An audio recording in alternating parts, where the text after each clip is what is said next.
A silent room. The camera pans slowly. At the center, on a classified folder marked TOPSECRET. Then her voice, steady, unflinching. Just one question. And America held its breath. Who gave you the right to order death in our name? In an unprecedented congressional hearing, Alexandria Ocasio-Cortez didn't raise her voice. She raised the stakes. With one sentence, she forced former President Donald Trump to lower his head on live national television. No applause, just silence. And then, shockwaves around the world. What began with an unauthorized order led to 6 brutal retaliations from Iran. Suicide drones, ballistic missiles, cyber warfare, threats to shut down the Strait of Hormuz. But this story isn't just about war. It's about power, and who has the moral right to wield it. In the next 60 minutes, you won't just witness a political confrontation. You'll face a reckoning about truth, silence, and the price of unchecked authority. And yes, this is a fictional story. But in a world where death orders can begin with a silent nod, the emotions are real. Disclaimer: soft, emotionally integrated. While inspired by real-world figures and events, this dramatized story is a work of political fiction. It is designed to highlight civic responsibility, ethical leadership, and provoke critical thought in an era where every decision carries irreversible human cost.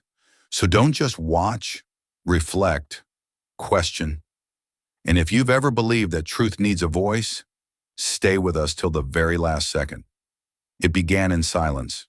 Not the kind that comforts, but the kind that precedes something irreversible.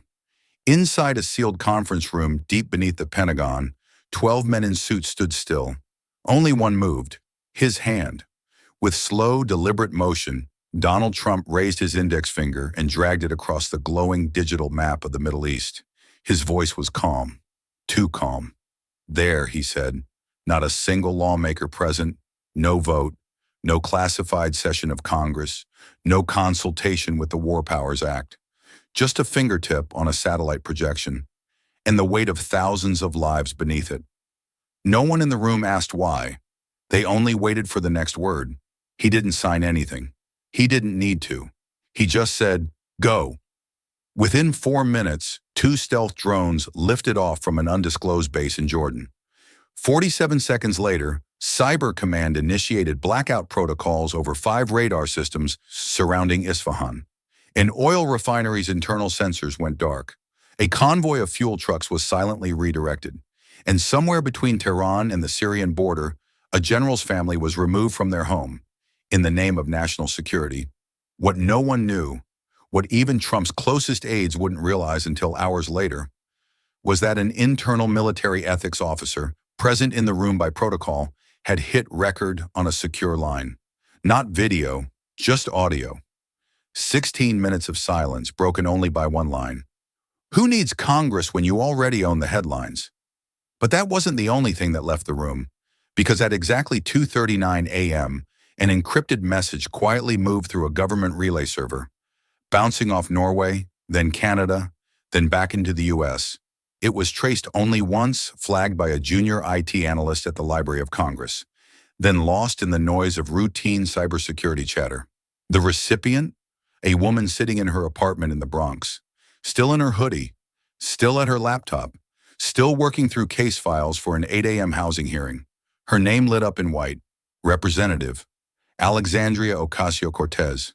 The subject line, the strike. They did it. No debate. And below it, a single attachment. No description, no warning. She clicked it. At first, only static. Then the sound of polished shoes scuffing on concrete. A low hum, a breath. Then the voice. Confident, arrogant, familiar. I don't need permission. They'll thank me when it's done.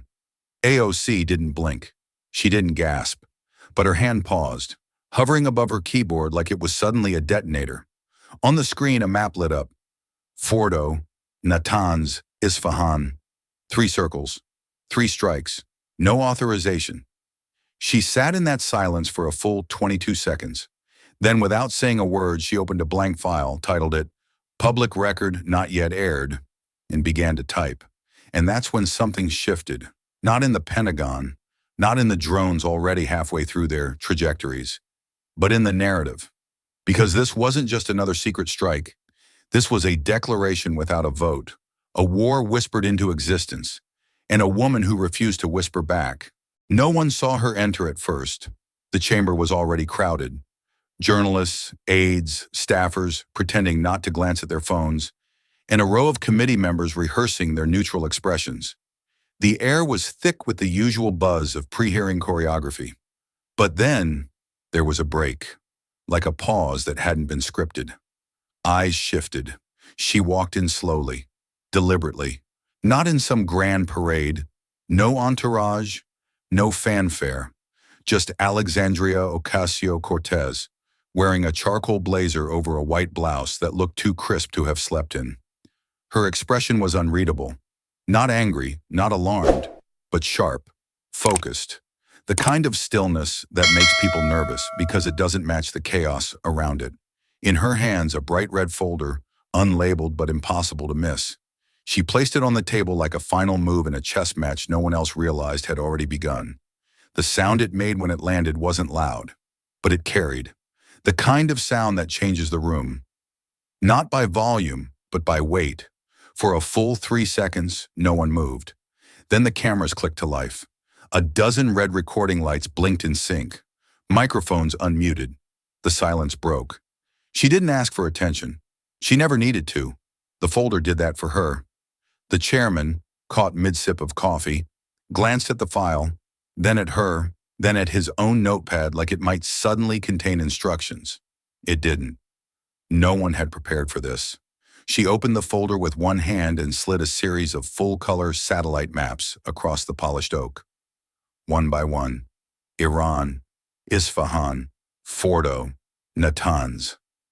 Red circles marked each site, not hypotheticals, not simulations. The craters were still warm, and these weren't intelligence briefings leaked from press speculation. These were confirmed coordinates stamped with U.S. Department of Defense signatures. Date and time of impact. Last night. Across the room, a staffer's jaw clenched. One of the military liaisons reached for his phone. Another quickly folded his hands instead. You could feel the oxygen shift. She didn't yell. She didn't even speak. Not yet. But her posture said everything. This isn't a question. This is a reckoning. The chairman cleared his throat. Congresswoman Ocasio-Cortez, may I ask what your... She looked at him. Not defiant, not aggressive, just measured. Calm. Submitting evidence, she said, on a decision this body never authorized. The folder still lay open. Page after page of internal communications, code names, impact assessments, civilian proximity charts. A memo titled Pre-Strike Talking Points, if leaked. Signed not by any general, but by a White House aide, time-stamped 18 minutes before launch, and taped to the final page. An official transcript of the audio recording. The one from the night before. Who needs Congress when you already own the headlines? The room did not erupt. It inhaled, held breath, and waited. Somewhere in the back, a reporter whispered into a mic, but the feed was already live. Millions were watching. They didn't need commentary. The images on screen spoke louder than spin, and AOC, she didn't grandstand. She didn't twist the knife. That's what made it worse for her opponents. Because she was holding the truth the way someone holds a flag over a casket. Steady, solemn, and unwilling to let go.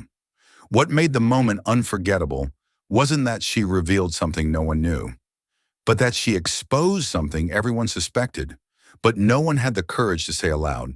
It wasn't just a breach of protocol. It wasn't even just a secret war.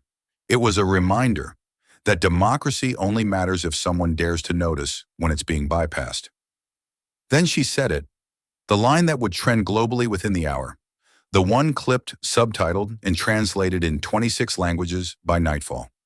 We weren't informed, we weren't consulted, but we were implicated.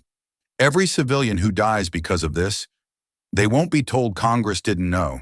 They'll just see the American flag on the crater and wonder if freedom always falls from the sky. Silence again, but this time it didn't feel like stillness. It felt like consequence.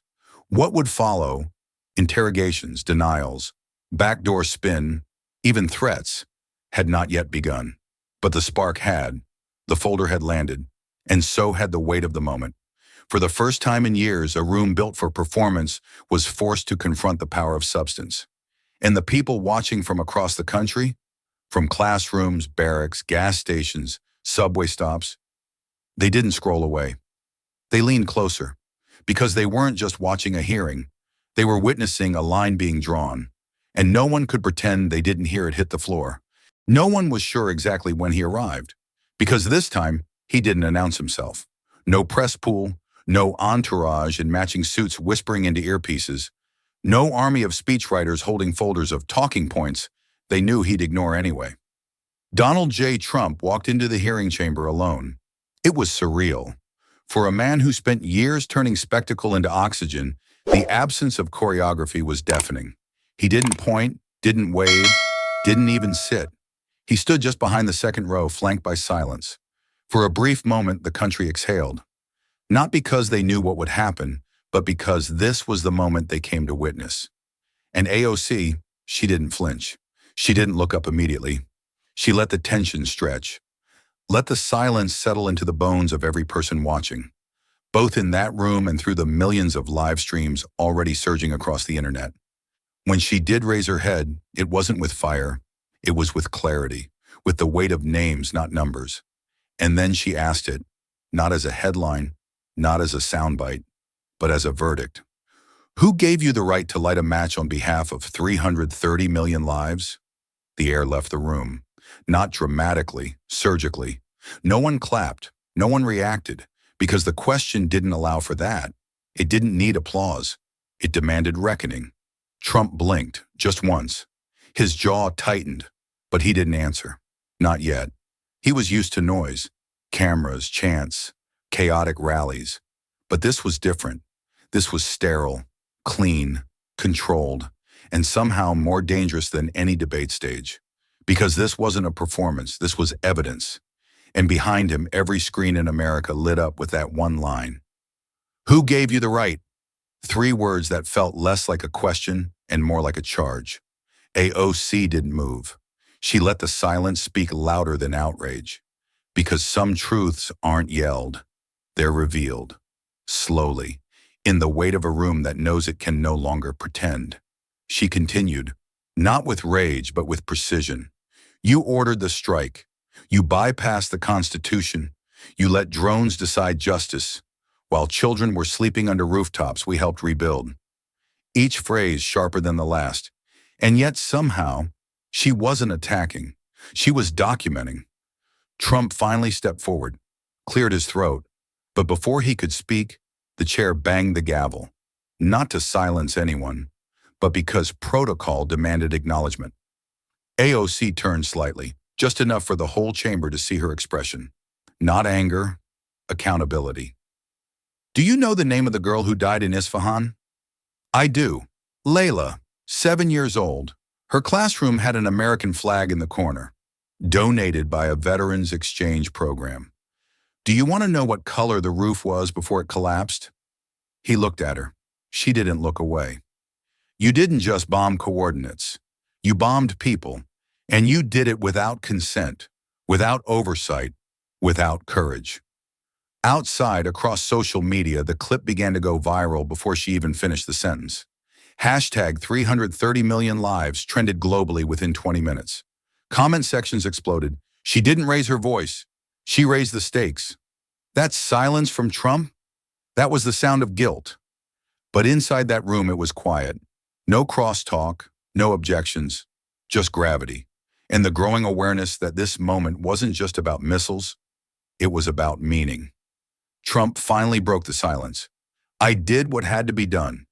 It wasn't shouted, it wasn't strong, it was rote, like he was reading it off a script he no longer believed in. AOC tilted her head slightly. And who gets to define had to? The Constitution? The people? Or just whoever's first to the trigger? No reply. She then paused. Let the cameras linger. Let the questions hang. Let America feel, for one uncomfortable minute, the danger of unilateral power, the terror of unchecked command. And then she turned to the committee. This room is where war is supposed to be debated, not announced after the fact.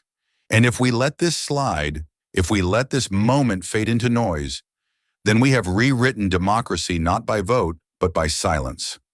That was the moment it shifted. Even the critics, even those who entered the room expecting to discredit her, leaned in. Because it wasn't about sides anymore. It was about what kind of country lets one man speak for millions without asking permission. And for the first time in a long time, viewers didn't click away. They shared, they debated, they stayed. Because a single question had exposed everything, not just what happened, but what could happen again if no one dared to ask it. She stood without notes, without a script, just a remote in her hand and a room full of people who had forgotten what unfiltered reality looked like. AOC didn't ask for attention. She commanded it by doing the one thing no one else in that chamber had the courage to do. She showed them what they'd been pretending not to see. "I'm not here to speculate," she said, voice level, unshaken. "I'm here to show you what's already in motion." The lights dimmed. The screen lit up, a full-color satellite image of Iran's missile silos. Khorramshahr 4s lined up in rows. Below the image, 3 chilling statistics in red. Range, 2,000 kilometers. Strike window, 17 U.S. and Allied installations. Casualty estimate, if launched, 4,800 within 90 minutes. Beside it, a map showing just how close those targets were. Baghdad, Tel Aviv, Riyadh, all within reach. No narration, just data. The silence after the first slide wasn't awkward, it was dense. This time it wasn't just dots on a map. It was a spider web, stretching across the region, a network of influence that spanned Hezbollah in Lebanon, Kataib, Hezbollah in Iraq, Hamas in Gaza, the Houthis in Yemen. Each node blinked red. Then AOC said only one line. "They're not asleep, they're waiting." No blame, no dramatics, just the chilling reminder that war doesn't always arrive in uniforms or tanks. Sometimes it waits in the shadows, already funded, already loyal. The screen shifted to a rolling dashboard of cyber attack reports.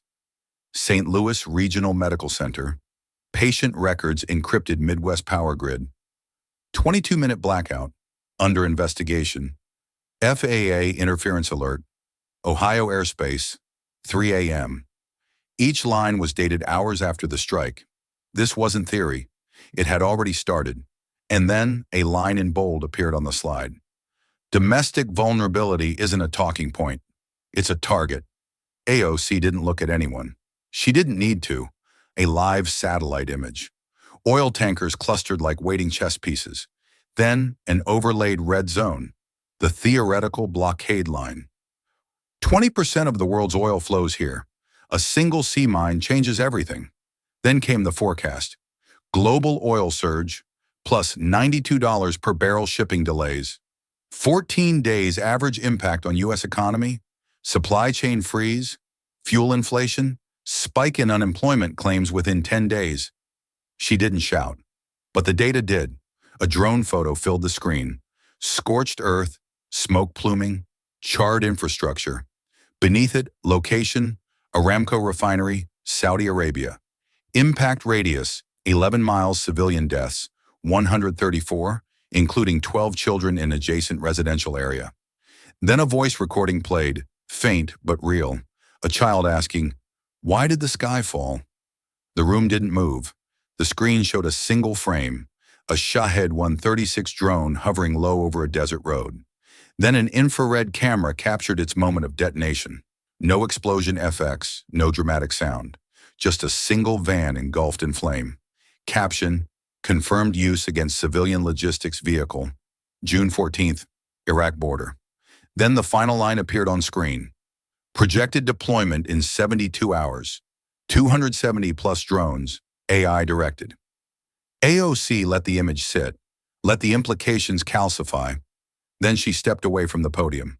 The room was motionless. 6 slides, that's all it takes, she said quietly. To realize this isn't just about strategy. It's about who pays the price when strategy ignores humanity. She took a breath, not because she was out of words, but because some moments need silence to be understood. We weren't briefed. We weren't consulted. But now we're accountable. Every name on a casualty list, every power outage, every child who asked what happened to their school, they won't know the legal loopholes. They'll just know someone let this happen.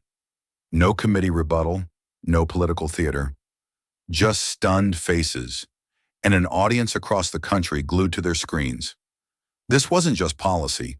It was a chain reaction set in motion by ego, accelerated by ignorance, and now exposed by a woman who refused to be complicit in comfortable silence. The hearing wasn't over. The questions hadn't even begun.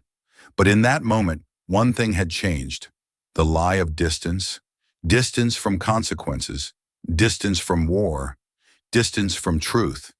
Because 6 slides had shattered that illusion, and America, for once, stayed to watch the pieces fall. The chairman tried to regain control, tapping the gavel twice, as if sound could undo what had just been seen. It couldn't. The room hadn't just been educated, it had been confronted, and now came the moment everyone had been avoiding. Trump leaned forward into the mic. No teleprompter, no aide whispering from behind, just him and the raw air. "I did what I had to do," he said, measured, almost rehearsed, "to protect America." He let it linger, like he believed it would land heavy, but the room didn't move. Not because it wasn't listening, but because it wasn't buying. That was when AOC stood again. She didn't pace. She didn't dramatize. She simply looked across the chamber, past the senators, the staffers, the rows of expressionless defense officials, and into the camera lens, into the living rooms and break rooms and classrooms across the country. The message wasn't just for the people in the room. It was for every American who had been left out of the decision, but would still be counted in the consequences. "Freedom isn't hiding behind drones," she said, voice steady. "It's standing in front of accountability."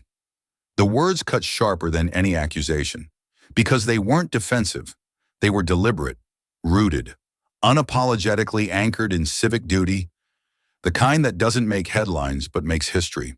She didn't raise her voice. She didn't need to. Her clarity was louder than outrage. "We were told this was for our protection, that we should trust silence over transparency, that a strike launched in darkness was somehow in service of light." She looked at Trump. "But what you call defense, others live as destruction. What you call strategy, a child calls a funeral." Trump shifted slightly but said nothing. For the first time, the silence around him felt more isolating than powerful. Like the insulation he once wore as armor had become a wall, one that no longer protected, but exposed. AOC continued, each word precise, grounded, building not to a scream, but to something heavier, a reckoning.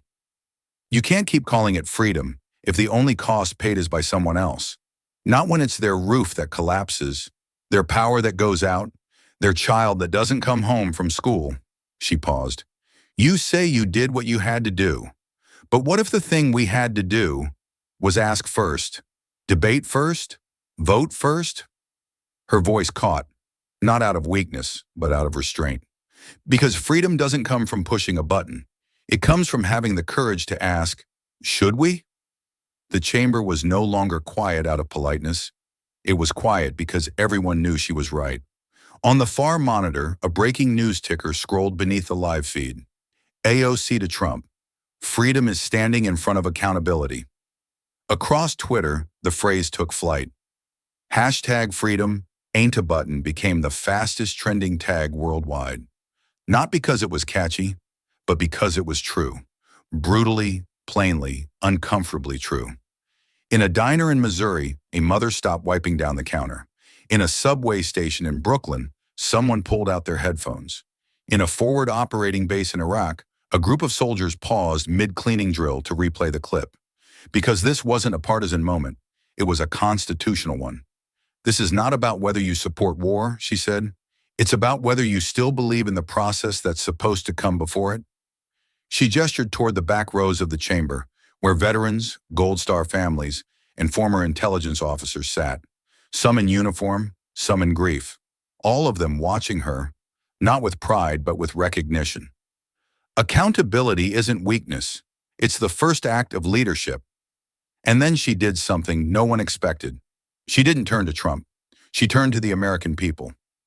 Through the lens.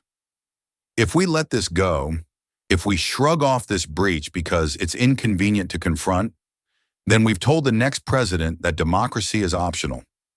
She stepped away from the podium, slowly, quietly, as if giving space for her words to settle where they belonged, in the conscience of the country.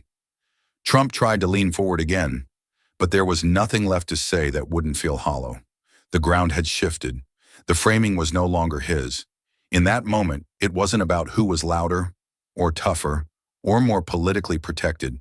It was about who was willing to say what others feared to ask. And AOC, she hadn't come to whisper. She came to hold the line.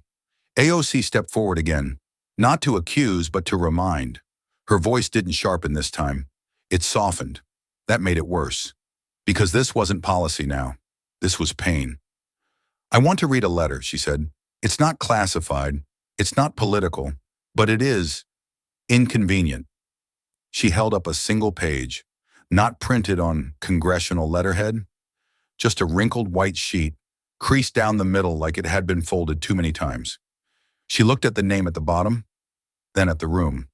Staff Sergeant Lucas Hale, 32nd Georgia, Purple Heart recipient, lost his right leg outside Kirkuk. Sent this letter 2 days ago, before any of you knew there was even a strike. She began to read. I believed you when you said you'd end the forever wars. I wore that hope in my chest plate. I told my younger brother he wouldn't have to do what I did. I told my mom this country had learned. And now I turn on the TV and see craters with no names and decisions with no votes. You said you'd end endless wars. So why start one with no name? The room didn't move. Trump didn't speak. His chair suddenly looked too big, and the silence began to ache. AOC lowered the paper slowly. That's not written by a partisan. That's written by someone who's already paid more than most of us ever will. She didn't fill the space with moral grandstanding. She let the letter do the lifting. But when she did speak again, her words hit like aftershocks. Because the problem isn't just war, it's the quiet way it begins, with acronyms instead of names, with orders whispered behind doors instead of debated before the people, with euphemisms like surgical strike that cover the screams we don't televise. She paused, not for effect, but to let truth settle. You think the country will rally behind you because the word America is in the statement. But what you've forgotten is that real patriotism doesn't mean compliance. It means consequence. She turned toward Trump, not as a rival, but as a mirror. Tell Lucas Hale why his sacrifice bought silence. Tell him this is the legacy he bled for. Not a vote, not a voice, just headlines about precision and damage assessment charts. The monitors behind her lit up again, but this time, no graphics, no maps, no photos, no dramatics. Just a silent procession of lives lost in decisions that were never shared with the people expected to pay for them. AOC didn't raise her voice. She didn't need volume. She had names. And that was more than most presidents ever bothered to carry. If we don't ask who we're killing, we don't deserve to say who we're saving. The phrase spread instantly. Hashtag no vote, no war trended within 10 minutes, not because it was catchy, but because it pierced. On talk shows, pundits scrambled to reframe, but clips from the hearing dominated the feeds. Veterans stitched the letter to their own videos. Families reposted the names, adding candles, questions, grief. This wasn't just political theater anymore. This was a reckoning of trust. Trump shifted in his seat, folded his arms, then unfolded them again. But there was no rebuttal that wouldn't sound rehearsed, no counterpoint that wouldn't sound hollow next to a prosthetic leg in a Georgia living room. And then came the quietest line of the hearing, but the one that changed everything. AOC looked not at Trump, not at the committee, but again into the lens. A war without vote is not just a mistake, it's a theft of blood, of truth, of every promise we ever made to those who believed us. There was no response that could beat that, no press team fast enough, no spin machine effective enough. Because when the story stops being about policy and starts being about people, the ground shifts. And this time it didn't shift under AOC. It shifted under everyone else. She placed the letter back in its envelope. I don't need applause. I don't want outrage. I want accountability. Because no soldier should come home wondering if they were used, and no citizen should wake up to war that arrived while they were asleep. The lights stayed on, but the room had gone dark, not with ignorance, but with awakening. And across the country, from veterans' halls to middle school civics classes, people weren't just watching, they were remembering. It wasn't on the schedule. His name wasn't on the speaker list, and that's what made it land like thunder. He stood up from the third row, uniform still pressed, ribbons still gleaming, posture still perfect. But his hands, they were trembling, just barely, enough to make the room tense. The camera operator zoomed in instinctively. He was a major figure, a senior general, anonymous until now by protocol, seated in silence as military liaison. His role had been advisory, observational. He was not here to speak, but now he stepped forward, slowly, methodically, as though crossing a moral line more dangerous than any battlefield. Every senator turned. AOC stayed still. He reached the front of the chamber, turned to face the crowd and the millions watching on live television, and removed his name tag. Velcro ripped through the air like a shot. I wasn't trained to follow blind silence. No one breathed. I have served under 5 administrations. I've carried orders I didn't agree with, but I never once executed a mission that skipped both law and conscience. His voice wasn't angry. It was clear. It was surgical. You can decorate a drone with a flag. You can encrypt a strike under national interest, but you cannot remove the stain from what was done in the dark. He held up a printed memo. Top secret, now unclassified. It was stamped 3 days prior. A note from the Joint Chiefs, marked with edits in red ink, indicating they were told of the Iran strike only after it had already begun. You were told the military backed this, that we advised it, that we agreed, but we weren't in the room. We weren't even at the door. The chamber was frozen. Trump shifted in his chair, arms crossed, mouth tight. He didn't look up. The general faced him. Mr. President, I served in Fallujah, Kandahar, the Syrian corridor. I know what death looks like up close. It doesn't look like strategy. It looks like a child who doesn't blink because the noise was too loud to forget. Then the general did something no one expected. He placed his beret on the table. I'm done. I won't serve a structure that bypasses its own principles to protect the ego of one man. A murmur swept the room. Not shock, but awe. Even the senators, who had sat stiff all morning, leaned forward, stunned not by the drama, but by the depth of conviction. He turned to AOC. Thank you for saying what too many of us whispered. She nodded. Not as a politician, not even as a representative, but as someone who knew what it meant to carry the burden of being first to speak. The general exited the chamber without security, without handlers, without noise. Just his beret left behind. Still, quiet, heavy. That image, a single empty seat, one uniform folded over the back, was clipped by every news outlet within minutes. Hashtag. The general walked out went viral before the gavel hit again. CNN called it the first televised resignation of conscience since Watergate. Fox asked whether military loyalty had been compromised or clarified. But across the country, in schools, on military bases, in living rooms, people just stopped and watched again. Not for the drama, for the meaning. AOC didn't claim the moment. She didn't stand and point and declare victory. She did what few politicians ever have the discipline to do. She let it speak for itself. You just watched accountability happen in real time, she finally said. Not because it was convenient, but because it was necessary. Then she turned her attention back to the committee. What will you do now that someone had the courage to walk out? Will you keep sitting? The question didn't require an answer. The camera panned slowly across the room. Senators shifted. Phones buzzed silently under tables. The chain reaction had begun. This wasn't a hearing anymore. It was a reckoning. And now the question that echoed through every screen watching wasn't about missiles or maps. It was this. If the generals are walking out, What are the civilians still doing in their seats? AOC stepped forward once more, this time not with folders or files, but with a remote in hand. The screen behind her lit up, not with schematics or missile paths, but with something far more difficult to look at. A single image, a darkened hospital room in Tehran. No overhead lights, no beeping monitors. Just two nurses holding battery-powered lanterns above the faces of 5 children lying on gurneys. Tubes still taped to their arms. One infant wrapped in a gold thermal blanket, shaking not from cold, but from seizure. No narration, no background music, just stillness. The caption at the bottom of the photo read, Shahid Dasgaib Children's Hospital, 3:03 a.m. local time, after cyber blackout.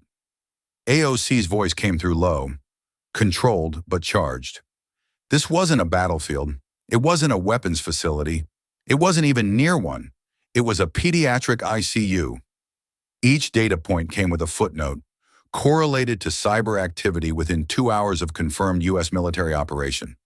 Then AOC paused. She looked at the committee, at Trump, then at the camera.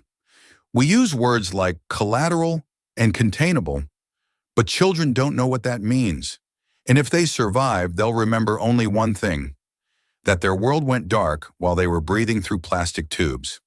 She advanced again. A short video played, shaky footage, taken on a phone. A group of kids sitting on the floor of a dark classroom, their teacher using chalk on a wall to teach math because the power was out. No one was crying, but no one was laughing either, just silence, just eyes. These are not enemy combatants, these are third graders, and their lives were interrupted, not by ideology, not by rebellion, but by a keyboard half a world away. She turned back toward the screen, then let out a breath. Here's what indirect impact really looks like. AOC stepped away from the podium, closer to the table of folded arms and blank stares. If you can't look at the chart, you have no right to approve the strike. She let the numbers linger, burn. Then, you want us to believe this is about national security. But if your defense starts with disabled children gasping for air, you're not securing freedom. You're suffocating it.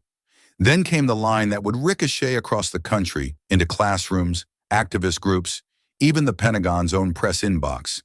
Collateral damage has names and birthdays. The hearing didn't erupt. It hushed, as if everyone realized all at once that this moment wasn't rhetorical, it was moral. And the question was no longer, was this legal? But was this humane? Trump looked down, folded a note, whispered something to his aide. But it didn't matter, because the center of the room, the center of the nation, had shifted. AOC then did something few expected. She stepped aside, and the next video began playing, but not from her, from a school in Queens. 6th grade students, part of a civic education program, had submitted a video project about war. A boy stepped up in front of the camera, nervous, glancing at his paper. Then he said, "If we make decisions that hurt people far away, and we don't know their names, does that still make us good guys?" Then a girl followed. "I think freedom is when you don't have to wonder if someone pushed a button while you were asleep." The hearing room was still, not because of strategy, not because of defense, but because a generation raised in the shadow of war had finally asked the one question no one had the courage to answer. And now, they weren't whispering. They were watching. AOC returned to the mic, not with anger, but with a final truth. We are not judged by how quickly we strike. We are judged by who we forget when we do. At 3:11 a.m., just hours after AOC's blistering presentation on civilian casualties, Donald Trump opened his phone and typed 12 words that would detonate across the country faster than any missile ever could. She sides with Iran. Not surprised. Disloyal to America. #AOC exposed. The tweet was live for only 3 seconds before it was screenshot by reporters, staffers, bots, and trolls. It didn't matter that it was deleted. It had already hit its target, or so they thought. The political playbook had been followed to the letter. A strike, a smearing, and an accusation wrapped in a hashtag. But this time, something broke. AOC didn't respond. No statement, no rebuttal, no press conference, not even a retweet. Instead, she stepped in front of a camera in the rotunda of the Capitol and did something no algorithm could predict. She stood still for 19 seconds. No words, no gestures, just her gaze, locked directly into the lens, as if she wasn't looking at America, but through it, past the noise, beyond the punditry, into the very core of what it meant to be a nation built not on impulse, but principle. And somehow in that silence, the noise began to unravel. A student in Detroit clipped the footage. Then a nurse in Phoenix reposted it with the caption, "She didn't flinch, because truth doesn't need to shout." By noon, hashtag Note in Our Name was trending #1 in all 50 states. The phrase wasn't coordinated by any campaign. It wasn't a party slogan. It wasn't even planned. It was spontaneous and sincere. Millions began reposting the clip of AOC's silent stare with three simple words. Not in our name. Veterans, clergy, educators, mothers with strollers, children holding handmade signs, the kind of Americans who don't usually go viral until the moment their dignity gets tested. And what began as a defense of one woman's integrity became a national referendum on conscience. At first, conservative media scrambled. She refused to condemn Iran. She's undermining our troops. But then an unexpected fracture appeared, not on the left, but within the right. A retired Air Force colonel went on Fox and said, "You don't accuse a sitting congresswoman of treason just because she asked for a vote." A Gold Star father posted, "My son didn't die so we could skip debate and call it patriotism." The silence that Trump mocked had become a mirror, and millions were now forced to look into it. CNN aired the 19-second clip uninterrupted. Then again, then once more, without commentary, because none was needed. Even 60 Minutes adjusted their Sunday lineup to feature an emergency segment titled, "When a Pause Becomes a Protest." One analyst remarked, "This wasn't defiance. It was something rarer, restraint in an era of rage." Meanwhile, Trump's tweet became a meme, not the kind that spreads power, but the kind that exposes its misuse. Screenshots of his deleted post were overlaid with school children holding candles. One high school debate team in Wisconsin printed the tweet and wrote under it, "This is what fear of truth looks like." And then came the flood of edits. TikTokers synced the 19 seconds of silence to symphonies. Veterans stitched it beside folded flags. One viral reel ended with the line, "She didn't speak for Iran. She stood for us." Even the Lincoln Memorial projection wall, typically reserved for anniversaries, was lit up that night with her silhouette in the words, "Not in our name." AOC never explained the silence. She didn't need to, because what America saw wasn't strategy, it was resolve. The kind that doesn't chase headlines, the kind that outlasts sound bites, the kind that stands unshaken, even when missiles fall, even when falsehoods fly, even when a president calls your name and expects you to fold. But the country watched. And this time it didn't clap. It leaned in. The envelope was cream-colored, no emblem, no urgency stamped across it. But when AOC opened it, the silence in the room cracked. Inside was a 67-page dossier, sent from a trauma surgeon in Los Angeles, Iranian-American, former military medic, now pediatric emergency care. He called it simply, "What They Don't Count." AOC didn't introduce it with a speech. She didn't call for applause or outrage.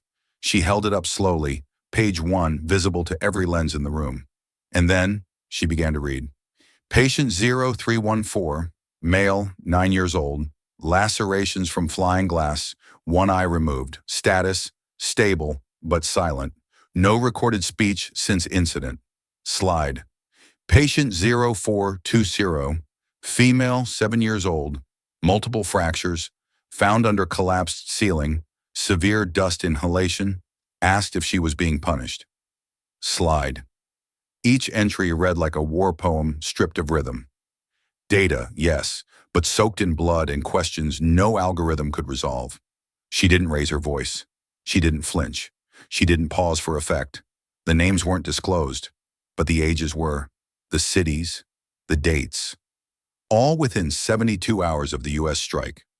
Patient 0503, male, 4 months, shrapnel embedded in chest, arrived dead on arrival. At that, the room shifted.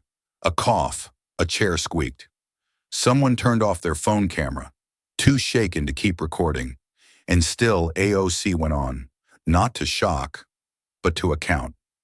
Then she looked up. Her tone didn't change, but something inside her presence did. Firmer, sharper, like steel learning how to whisper. When we treat death like a decimal, she said, we lose our humanity. No one clapped. They didn't know if they were supposed to. She continued. This file wasn't leaked. It was sent, not to stir division, but to remind this chamber what policy feels like when it lands on skin. Someone tried to interject, but she raised a hand, not to silence but to return to the page. Patient 0587, female 34, nurse, killed shielding 2 children in the hallway. Her badge melted into her uniform. Her name was identifiable only from her wedding ring. The room fell still again. Some looked at their shoes. Others stared at the monitors behind her, which now showed a simple sentence in black and white. How much is too much when the dead can't speak? Then AOC did something that startled even her allies. She folded the folder, walked to the center, placed it gently on the marble floor, and stepped back. No commentary, just evidence, she said quietly. Let history decide what we chose to ignore. For a second, nothing happened.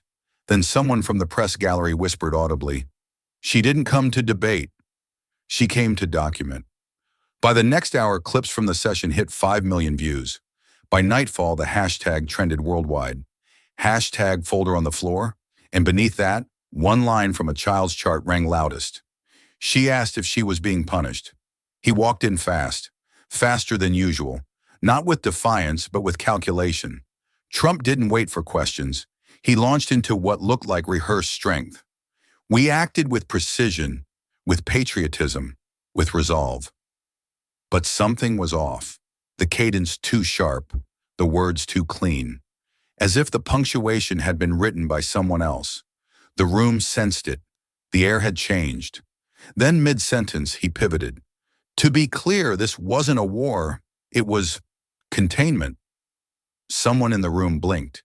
Did he just redefine bombing as containment? Another reporter raised a hand. Mr. President, do you have a response to the civilian casualty figures released by... Trump cut him off. We're not here to entertain political theater. And then the glitch happened. He leaned toward a staffer beside him, unaware, or perhaps forgetting, his lapel mic was still live. His voice dropped to a whisper not meant for history, but history caught it anyway. This was never supposed to go public. 6 words. 6 unplanned, unguarded, unspun words. And 6 seconds later, the clip was already screen recorded. By the time his press secretary moved to the podium to redirect the focus, a rogue tech assistant had already uploaded the raw feed. The phrase echoed online like a drumbeat no one could unhear. This was never supposed to go public. The internet didn't sleep. A TikTok remix hit 100,000 likes in 40 minutes. By noon, CNN, MSNBC, and even Fox were all airing the moment on loop, with analysis ranging from accidental transparency to digital treason. AOC? She didn't react publicly. Instead, her team posted one black slide on Instagram. White text, no hashtag. Power isn't a glitch. It's what you do when the mic's still on. The quote wasn't sourced, but everyone knew whose voice it carried. Back on the Hill, staffers replayed the moment in elevators. Did he really say that? Someone muttered. Was that a hot mic or a confession? Meanwhile, Trump's inner circle scrambled. Damage control emails leaked. One advisor reportedly shouted, "Get a veteran to say she's playing with fire." But no one bit. No one could refute what had been accidentally revealed. This wasn't about defense. It was about exposure. In classrooms, students paused lectures to replay the clip. At one high school, a 16-year-old paused the video and said to her civics teacher, "If truth leaks by accident, what does that say about the original plan?" Even Twitter, known for turning politics into performance, went solemn. Someone took AOC's silent stare from the previous hearing and cut it with the mic glitch. Her eyes, his whisper, silence, then echo. The clip racked up 9 million views overnight. But the impact wasn't just digital. On the Senate floor, a Republican senator known for never breaking party ranks said quietly into a C-SPAN mic, "If the truth needs hiding, maybe it ain't truth at all." And somewhere in the Capitol basement, a staffer wrote 4 words on a Post-it and stuck it to a locked cabinet. The mic remembers everything. It happened quietly. No headlines screamed it. No pundits anticipated it. But in that overlit chamber where spin is scripted and loyalty is choreographed, a pause cracked through the performance. He was known for his discipline. Senator Thomas Reeve, Arkansas Republican, 5 terms in, decorated veteran, former Intelligence Committee lead. Not a man prone to hesitation. Not a name you associate with moral conflict. Until today. AOC had just finished presenting the final transcript from the surgeon's file. She didn't raise her voice. She didn't weaponize grief. She simply read, "Male 7th, 2nd-degree burns, no power for oxygen, expired en route." And then she folded the paper. No one moved. The room held its breath, not out of reverence, but uncertainty. What was supposed to follow this? A rebuttal? A flag pin? The camera cut to Senator Reeve. He reached up slowly, not to speak, but to remove the earpiece feeding him the party's coordinated response. He let it fall against the wooden desk. Then he looked down. A pause. Then 4 words. "She's not wrong." No mic glitch this time. He set it into his own microphone. On the record. And just like that, the seal broke. Across the chamber, a low rustling began. Not papers. People shifting in seats, realigning their posture, recalculating what silence now meant. The chairman cleared his throat. "Senator Reeve, would you like to yield your time?" He didn't look up, just tapped the folder in front of him. "I yield to the truth." The silence became thunder. Cameras zoomed in. Pundits refreshed their feeds. But the internet didn't need help. A reporter from ProPublica tweeted instantly, "GOP senator just broke party line in a whisper. America heard it like a siren." The clip hit 4 million views in 2 hours. And underneath the trending hashtag she's not wrong, something rare unfolded. An algorithm bowed to a moment of clarity. Meanwhile, AOC didn't gloat. She didn't post a single word. Her team uploaded one 11-second clip, her placing the surgeon's folder on the table and walking away. No caption, no music, just the sound of footsteps. At a press briefing later that night, a senior GOP aide tried to spin it. The senator respects process. His comments were contextual. But another staffer leaked the real story. Reeve had requested not to receive talking points for the hearing. Said he needed to hear it raw, and he did. And something in him refused to look away. Hours later, a leaked email from Reeve's office revealed more. "This isn't about party, it's about who we let ourselves become when no one is brave enough to say, enough." The phrase hit cable news like a lightning strike. On MSNBC, Rachel Maddow opened her monologue with the line. On CNN, Anderson Cooper asked, "Is this the beginning of something, or the last flicker of conscience?" Even Fox News, normally unyielding, couldn't ignore it. One panelist paused mid-segment and whispered, "This is going to change dinner tables tonight." And it did. Families who hadn't talked politics in years sat around their TVs, not to argue, but to ask, what else haven't we heard? By midnight, churches began referencing it in online devotionals. One priest in Philadelphia wrote, "Confession isn't about guilt. It's about finally telling the truth before someone else bleeds for your silence." But perhaps the most powerful echo came not from adults, but from a 10-year-old.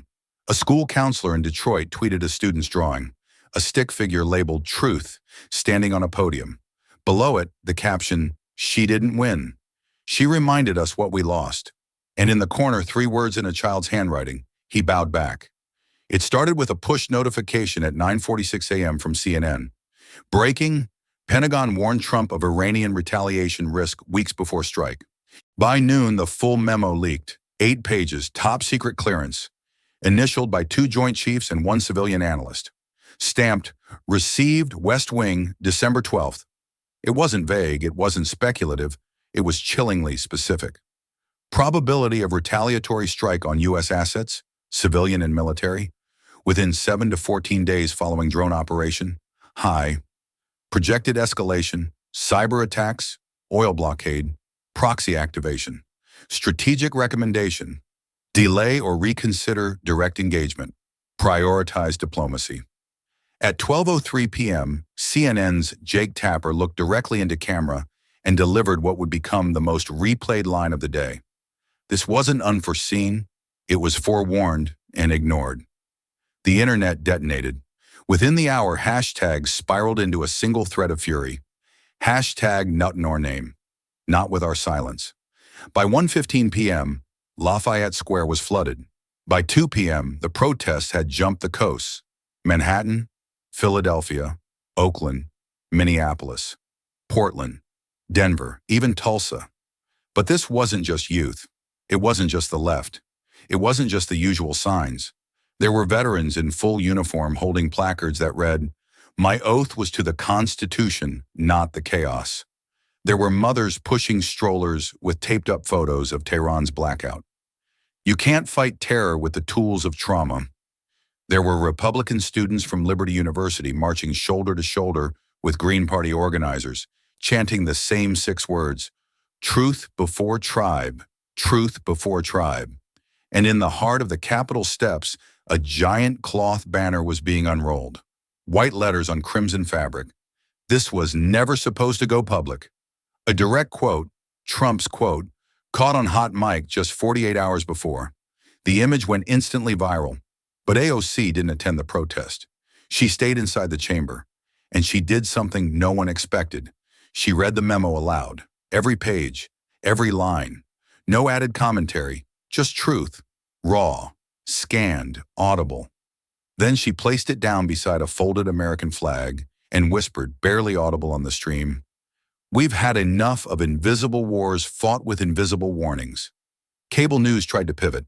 One host called it an overreaction to a misunderstood document, but the streets told a different story. Ambulance sirens didn't scream because of violence. They echoed between drum beats and chants. A human chain of students wrapped around the Pentagon entrance by sunset. No weapons, just signs. If they can redact our future, we'll rewrite the present. Meanwhile, a second leak dropped, this time from a DoD whistleblower. Operation Dawn Strike, internal risk matrix redlined. Dated, clear.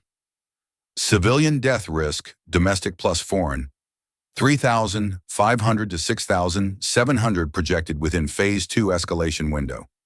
Reputational damage index, irreversible if leaked. Red, boxed, undeniable. On MSNBC, a former intelligence officer turned analyst nearly shouted, "This isn't just a cover-up, it's criminal negligence disguised as national defense." And suddenly the chant shifted nationwide. From "not in our name" to "we're not your collateral." The line caught fire. It wasn't partisan anymore. It was primal. Police in Boston were filmed stepping aside, not dispersing the crowd. One officer looked straight into the camera and mouthed, "I served." I know. Church bells rang in Charleston. Students projected protest graphics onto the side of the Capitol dome. And at 10:47 p.m., AOC posted her first and only tweet that day. History isn't written by the silent. It's written by those who stood up when the truth sat down.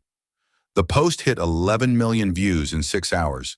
Not just liked, discussed, translated, painted on walls, graffiti in Oakland, projected onto embassy walls in Berlin. Even Tehran saw it trending.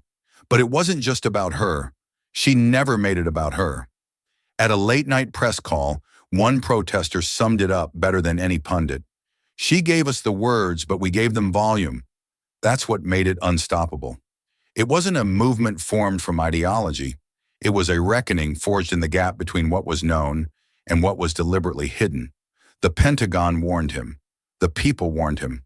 But in the end, the truth didn't just rise. It marched. And it wasn't wearing red. It was wrapped in conscience. The envelope was thin. No official seal. No tracking code. Just handwriting. Delicate, slanted, and unmistakably human. It had passed through 5 security checks before reaching her office. And when AOC unfolded the single sheet inside, silence fell around her. Dear Miss Alexandria, I am 14 years old. My school is underground now because the hospital next door was hit by the shaking fire. We had internet back for 3 hours. That's when we saw you. You did not scream. You look like someone who knows war. Some people think Americans don't care about us. I think maybe you do. Thank you for speaking without shouting. We are learning that. From Tehran, Azin. Just one name. No surname. No return address. But the impact? Immediate. Like a detonation in reverse. Quiet, but wide. She didn't hold a press conference. She didn't make a post. She carried the letter to the chamber floor, and when it was her turn, she spoke only to the silence. This was written by a child in a war zone. And still, she chose to write, not to curse. She chose to thank, not to plead. Her voice didn't rise, but her words did. She didn't need to slam papers. The cameras zoomed in on her hand, holding the letter like it was a heartbeat. What Azin doesn't know is that Congress received 5 classified briefings on what would happen if we escalated. She doesn't know that we were told children like her were likely to suffer first. And she doesn't know that many of us, including me, weren't even allowed in the room where that decision was made. A brief pause, then she looked up. But what she does know is this: what courage looks like when it chooses to stay human. The chamber froze.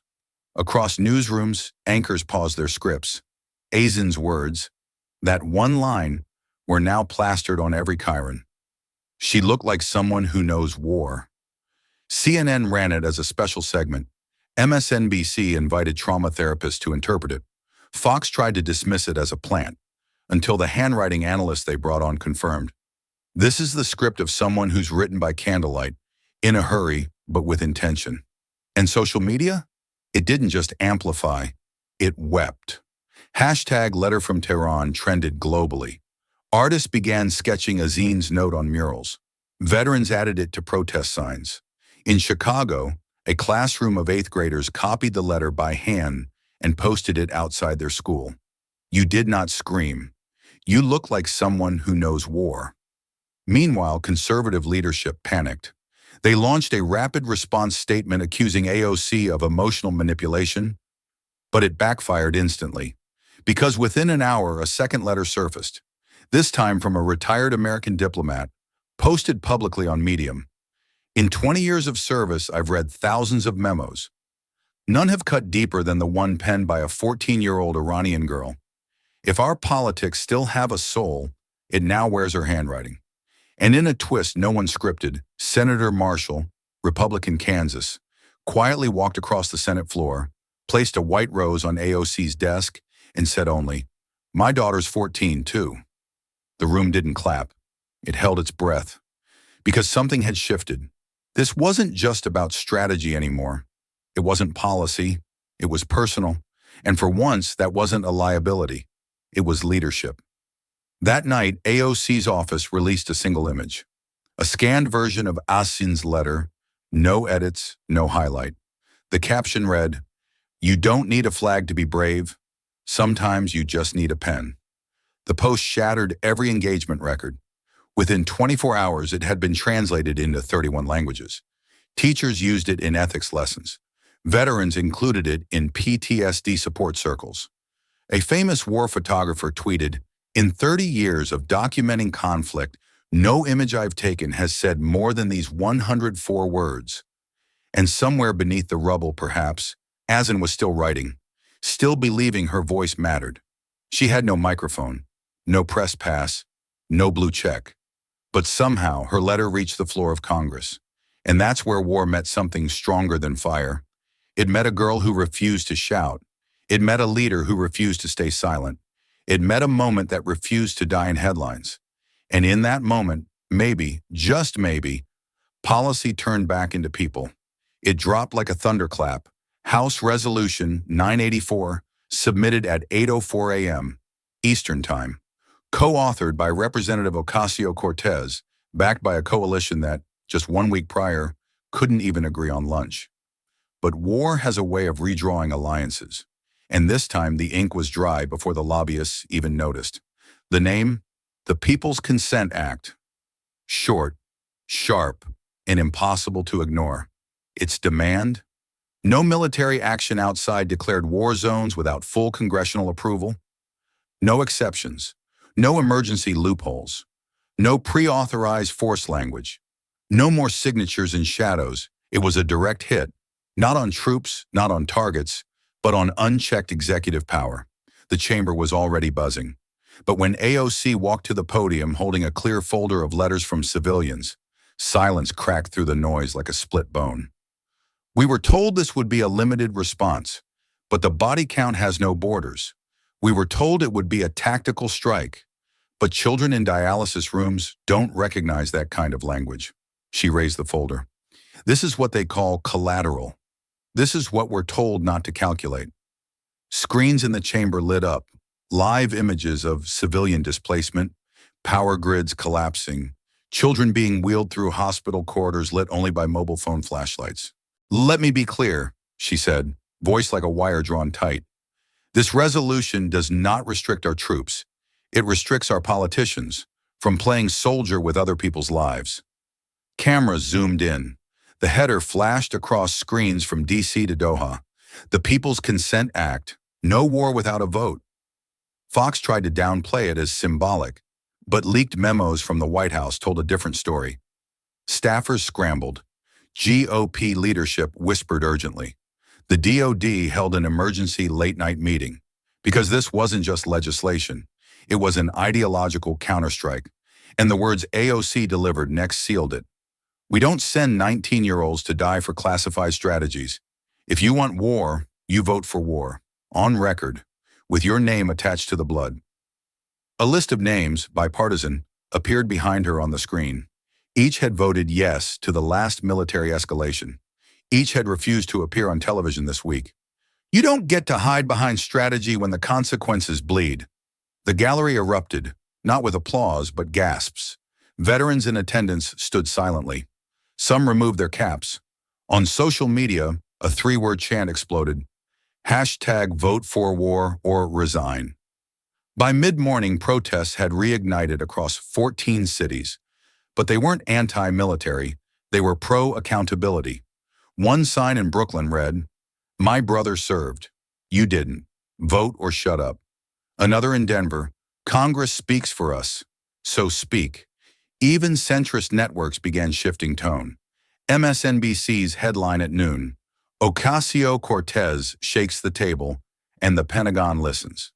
Meanwhile, behind the scenes, 2 moderate Republicans held a press call to express serious interest in co-signing the resolution. One even uttered the words, "You don't have to be progressive to believe in procedure." But the moment that carved itself into political history came at exactly 3:12 p.m. C-SPAN's feed was uninterrupted. AOC returned to the podium, this time with a single sheet of white paper, the final version of the People's Consent Act. She held it in both hands, and then she looked at the chamber and said, "If we can't look our constituents in the eye and say, 'I stood by this war,' then maybe we shouldn't start one." One line, no shouting, no spin. And across the nation, something rare happened. Republicans paused. Democrats stood still, and independents logged on. The vote wasn't scheduled yet. The Senate hadn't weighed in. The president hadn't tweeted. But it didn't matter. Because in living rooms and union halls, on bases and in refugee centers, that phrase echoed, "No war without a vote." And for the first time in years, a war debate wasn't about strategy. It was about consent.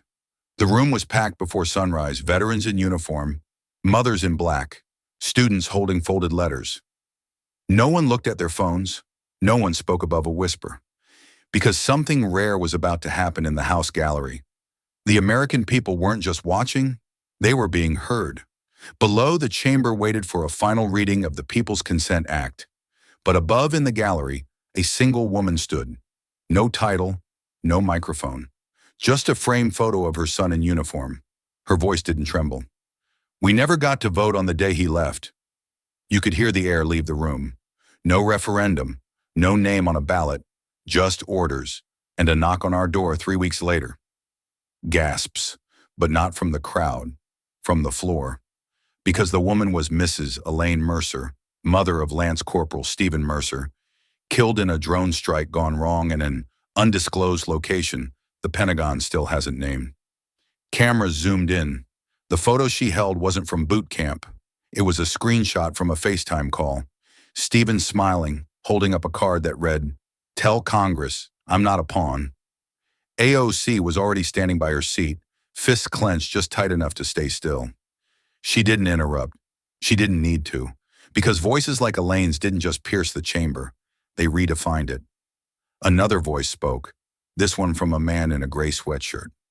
No military ties, just a teacher from Michigan. He held up a map of American military funerals from the last 10 years. We track where the bombs land, but not where the grief grows. The gallery began to stir, not in protest, but in unity. A veteran from North Carolina held up a dog tag, one single chain, one missing half.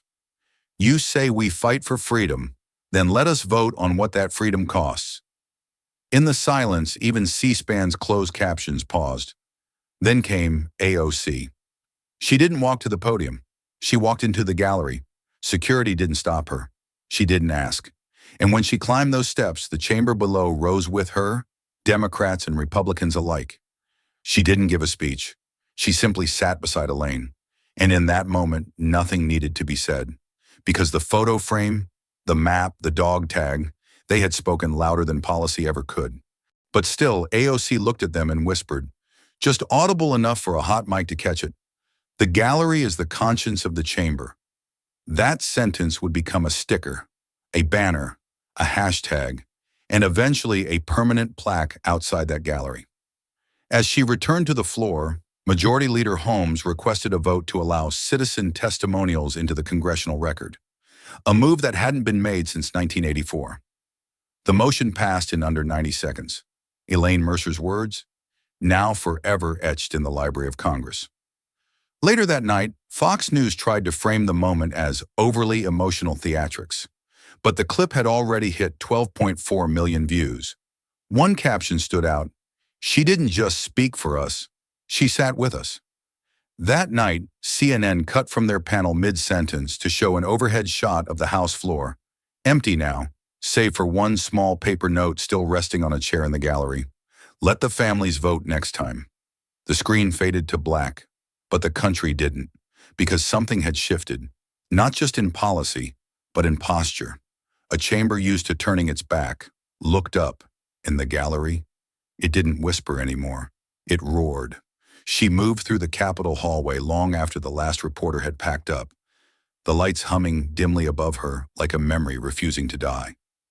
No staff followed, no cameras chased, only silence and footsteps that sounded more like echoes than movement. And in that stillness, fragments returned. The Bronx, her father's old coat, rain-soaked campaign flyers no one took, doors that stayed shut, and then Congress, day one, suits turning away, the smirks, the murmurs. She'll fade. But she hadn't. Not then. Not now. She had outlasted mockery, smear campaigns, and more recently the quiet violence of watching a nation sleepwalk toward war without consent. And now she walked alone not because she was isolated, but because she carried too many with her. The mother who cried without cameras, the soldier who left a voice memo saying, "If this gets out, I'm gone." The girl in Tehran who said she looked like she knew war. These weren't quotes.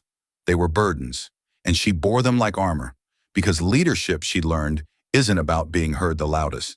It's about standing firm when no one claps, when no one's left to retweet, when the lights go out and your conviction stays lit. By the time she reached the elevator, she wasn't asking herself if she was right. She was asking how many more had to be forgotten before the powerful noticed. And with her hand on the cold steel doors, one line surfaced, uninvited but unshakable. We don't speak to be celebrated. We speak because silence has killed enough. The elevator dinged. She didn't look back. She didn't need to. She was no longer walking for herself. She was walking for those who were never even asked. The chamber had heard speeches before. Loud ones, long ones crafted to please cameras or make headlines. But this time, the room held its breath. AOC didn't shout. She didn't wave papers. She simply stepped to the microphone and asked, "When did we start teaching restraint to children, but stop expecting it from men with power?" There was no noise, just a sharp stillness. She continued, "We teach second graders that hitting back isn't strength. We tell teens that consequences matter. We ask them to pause, to think, to ask before they act. But when missiles are launched, when lives are ended, we shrug and call it strategy." A senator lowered his eyes. On the big screen behind her, she didn't show explosions. She showed crayon drawings, sent by the children of deployed soldiers. Suns, flags, and in one, a stick figure lying next to a tank, arms out. That was drawn by a 6-year-old who thinks silence is the price of survival. "I disagree." Then she dropped the final line. Not as an accusation, but as a mirror. We teach kids that with great power comes great responsibility, but somehow we forget that applies to grown men with missiles too. The room changed, not with applause, but with awareness. The kind you don't unhear, the kind that lingers. And just like that, the conversation shifted, from defense to duty, from rhetoric to reckoning. The numbers blinked on the digital board, 218-213. Gasps, then silence, then a slow wave of applause. The People's Consent Act had passed. For the first time in years, Congress had reclaimed a sliver of its wartime authority. No drone strike, no troop deployment, no secret operation, without public oversight. AOC didn't smile. She just exhaled, deep and quiet. From the public gallery, an elderly woman whispered through tears, "We stopped something," with just words. No champagne, no fist pumping, just history shifting, because someone dared to ask the question before the sirens started. In a sunlit classroom in Tehran, children sat quietly. Their English teacher pointed to a sentence scrawled across the blackboard. She didn't shout, she questioned. No one moved. They all remembered her face, the American woman in the burgundy suit, the one who looked like she had seen war but chose not to mirror it. Thousands of miles away in the Bronx, a student raised his hand. "So, war doesn't just happen by accident?" His teacher paused, then nodded slowly. "No, not when someone dares to ask why first." That day, no textbook mattered more than that sentence. She stood alone just outside the chamber as dusk stretched across Washington. Inside, the chair she once faced sat empty. The camera panned across it, then slowly faded to black. And then, just 5 words, white on silence. She didn't raise her voice. She raised the bar. Sometimes the most defiant act is walking forward when the crowd disappears. AOC didn't speak to be applauded. She walked alone for those who were never allowed to stand. Her silence wasn't weakness. It was a roar, measured, principled, unforgettable. In a world rushing to choose sides, she chose to represent the unheard. That's not politics. That's courage. When was the last time you stood up, not for applause, but for your values? I've learned that integrity doesn't need an audience. It just needs a spine.